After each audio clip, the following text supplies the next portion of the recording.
This reaction is brought to you by my $5 or more patrons at patreon.com/AlexHeitz. We have Identitech, Steve Aldersley, Anthony Coleman, Ray Schuster, David Dockery, Kurt David, Aubrey Coper, Alistair Richards, Andreas Glacial, and Biff C. Thank you all so much for sponsoring this video. It means the world to me. I hope you enjoy it. Hello, everybody. How are you all doing today? I hope you're all well. If you didn't see my recent update video, I've been let go from my job. And while I'm looking for new work, I'm going to spend 40 hours a week making reactions, okay? I'm going to see if I can get 1 to 2 reactions produced a day. That doesn't necessarily mean that 1 or 2 will come out every day. Because, rendering, uploading, dealing with copyright if it comes up might hinder that, but I should be able to do 1 to 2 a day in about a 6 to 7 hour time frame. So that's my plan. We're going to trudge forward with, we got the Pole album that's going to happen on the 14th. But in the meantime, I'm just going to trudge forward with Cocteau Twins and also do like some heavy hitter albums in like the second slot as well. So today, obviously, we have Garlands, but I'm also going to record another reaction today as well, and you'll see what that is when it comes out. So let's just hop right in, guys. Let's cut to the chase. Garlands by Cocteau Twins. Obviously on this channel, I've done 2 Cocteau Twins reactions. I did Heaven or Las Vegas. Let me actually see when it was that I did these. I did Heaven or Las Vegas way back in February of 2019, and then in October of 2019, I did Treasure. Those are the only 2 Cocteau Twins albums I listened to. I have not heard anything else, I don't think, from any of their other albums. So this is their debut. 1982, classified as post-punk, maybe a little dark wave, maybe a little gothic. This is kind of like one of those ones that sort of flies under the radar. You don't hear people talk about it all that much. So I don't really know how good it is, like generally. I don't know much of the history on this one either.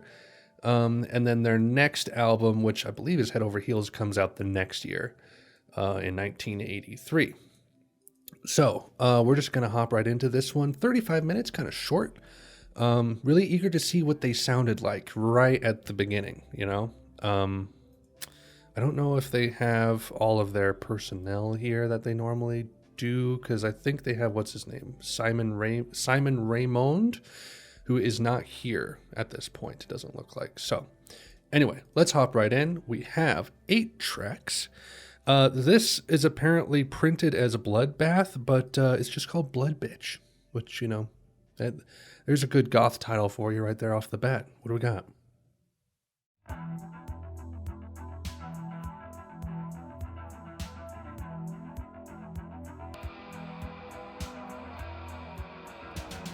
Getting a lot of Disintegration Cure vibes off of this.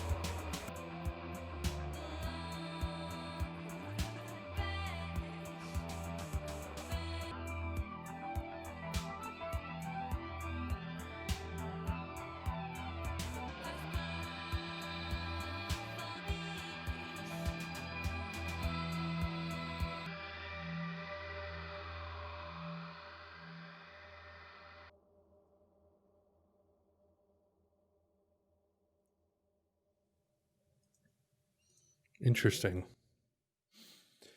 So apparently, it says here in the reception on Wikipedia, Garlands was written off in the UK as another Susie copy band with Elizabeth, and Elizabeth Fraser was a huge Susie fan. She had huge Susie tattoos. I think I'm saying that right. Susie tattoos, which she had lasered off since. Spin wrote that the album sounds like Susie and the Banshees with Echo. Yeah, I could probably see why that's the case. I haven't listened to like any of Susie at all. Like I think I listened to part of Spellbound, which was on the album Juju, which came out a year before this one. So I kind of see why there's a little bit of a connection there. But yeah, I'm definitely getting some like some Cure vibes, especially with that bass. Yeah, interesting. I don't think that's outside the realm of what I expected. But I'm still fascinated and kind of taken aback. Wax and Wane.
Well,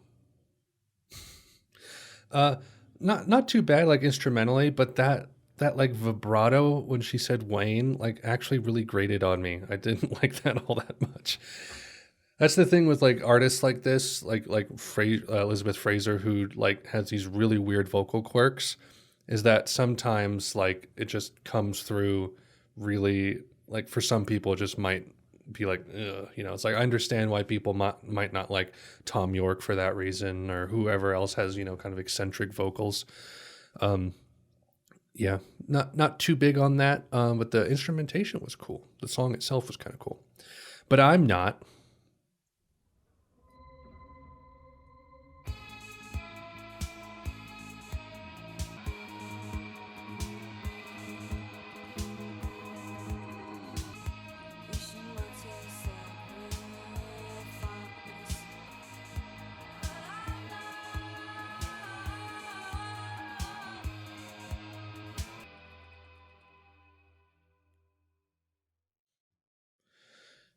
I can see why this is like not super highly regarded or talked about a lot because it kind of I'm getting vibes of the Man Who Sold the World from Bowie, where it's like it's not bad. It's just like it's not quite where they end up. You know, it's sort of like that rough first thing, which I would argue is kind of the case with like the Smiths debut. Although I think that stands on its own two legs in a kind of a different way. It's more of a unique statement, whereas like this, I can see it being like kind of derivative in a way. It's not bad, but I can see why it sort of fell through the cracks and people didn't pay close attention to it. Because it doesn't like fully have its own, they don't fully have their own unique voice yet. Um, anyway, blind, dumb, deaf.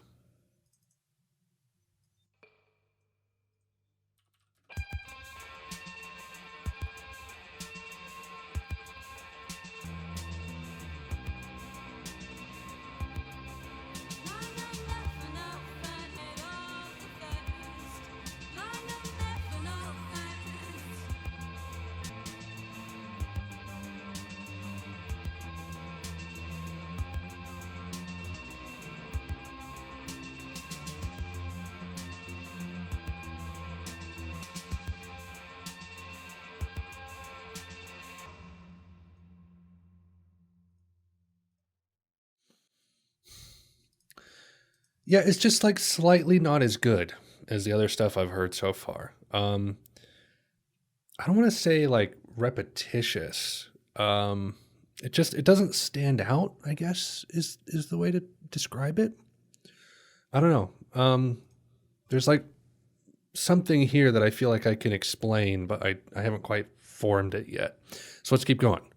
Shallow than Halo? Hello? Shallow than Halo?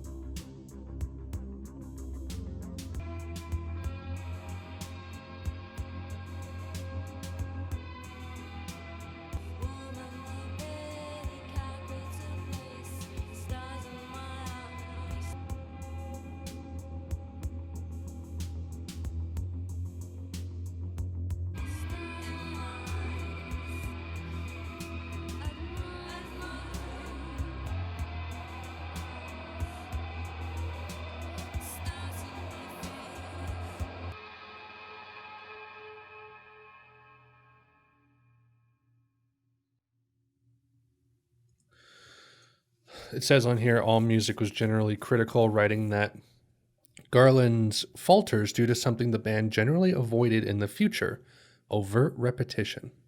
As a debut effort, though, Garlands makes its own curious mark, preparing the band for greater heights.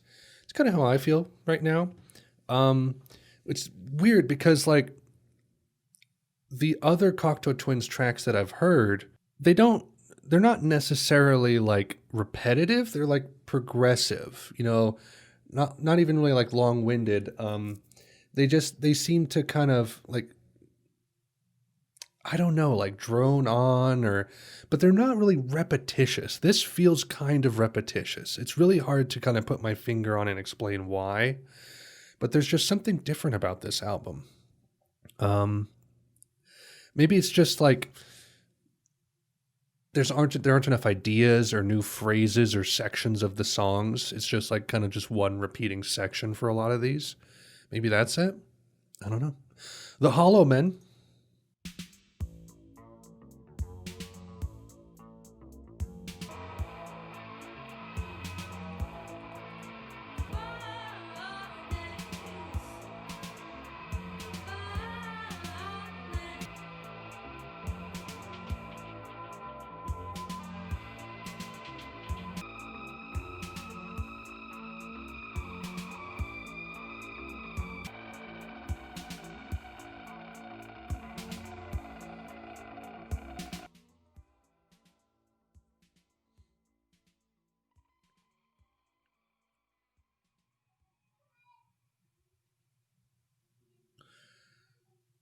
Yeah, it's really just that there's not like a variety in the ideas. That song had like two things happen in it. And it's like if you enjoy those two things that happened, great. But they just don't amount to much to me. Like I feel like this album is just okay so far. Who knows? Maybe these last two are just absolutely incredible. Garlands.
So what's happening in some of these songs is like I like some of the like instrumental work in there, like the composition, like the music theory aspect of it.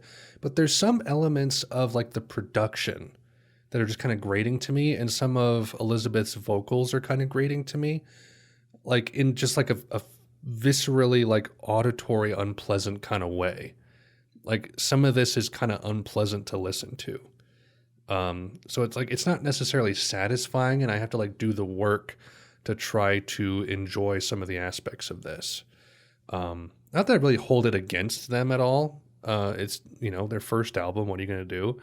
But I haven't really come across that before, where it's just like there's an actual like physical auditory like unpleasantness to some of the sounds, unless like aside from like Psycho Candy, maybe I don't know, some of the noise stuff. Anyway, final track, Grail Overfloweth.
Garlands, Completioso.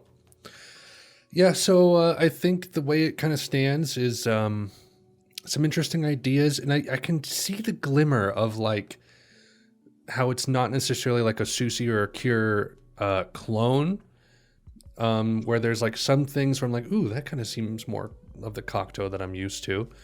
And just some of the like composition stuff, it gets like a little more dreamy and not quite as like post-punk, dark goth stuff. Yeah, it was okay. It was okay. I don't think it was great. We'll see how I feel after a week. I don't know how much I'll come back to this. I might listen to a song here or there. But yeah, there was just some parts of it that was just kind of unpleasant to listen to. Some parts that were interesting, but it was just kind of drony and repetitive and not extremely interesting. Like historically, it's interesting to hear, but like just as music, it's just kind of fine, middle of the road, 5, 6 out of 10 kind of thing. Anyway, that's all. Thank you everyone so much for watching. Head Over Heels will be out somewhat soon as well, but probably before then will be the other video that I'll be recording right after this one. So thank you everyone for watching. Patreon.com/AlexHeitz if you guys want to vote in polls, support the channel. Link is in the description for that. We also have a Discord server if you want to go check out that. I think we have 50, 60 members, and it's pretty fun over there. We do music discussions that I record and upload onto the channel, and we'll, orchestrate and schedule live streams and things like that. So head on over there if you want to do that. I think that is all. Thank you all so much for watching, and I will see you later. Godspeed.